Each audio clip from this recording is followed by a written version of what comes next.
Hello everyone, I am Dr. Jeannie Gupta, specialist gynecologist at Millennium Hospital, Musafa, Abu Dhabi.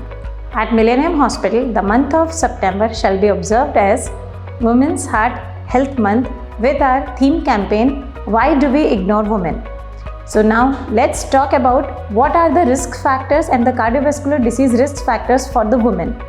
Let's start with the very basics, which is something called as PCOS or the polycystic ovarian syndrome. In the patients who are having PCOS, there is a little swelling or the ovarian volume increases in size. That is, there are multiple follicles in the ovary.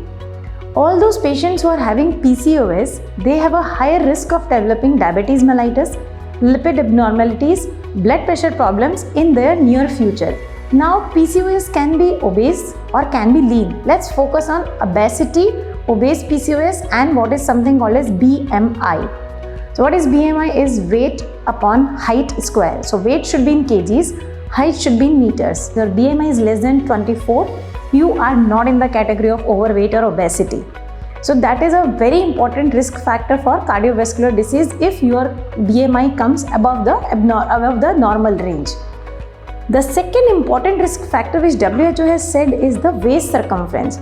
So we don't just bother about weight, it is the waist circumference which is equally important and an independent risk factor for cardiovascular disease. Saying that, all of us know that women are overthinkers, right? So the stress factor is always really very high in women.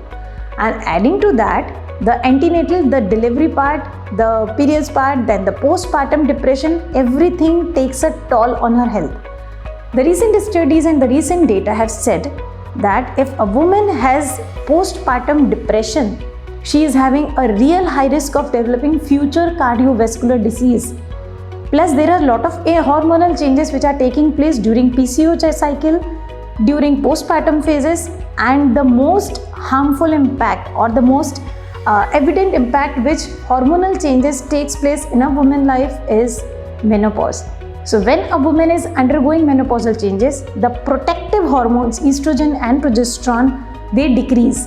And that is the reason we always try to save the uterus, and if we have to remove the uterus, we try to save the ovaries so that the hormonal levels are maintained, and your doctor will always say that give hormone replacement therapy. Please follow healthy lifestyle. What do I mean by that? Please avoid sugar and processed wheat, that is maida or the whole wheat maida, that should be avoided. Avoid sugar in your diet, have good green vegetables. So all of you, get your checkups done regularly, take a healthy lifestyle, follow your exercise schedule very strictly, meet your doctor on a regular basis, and a happy World Heart Day. Thank you.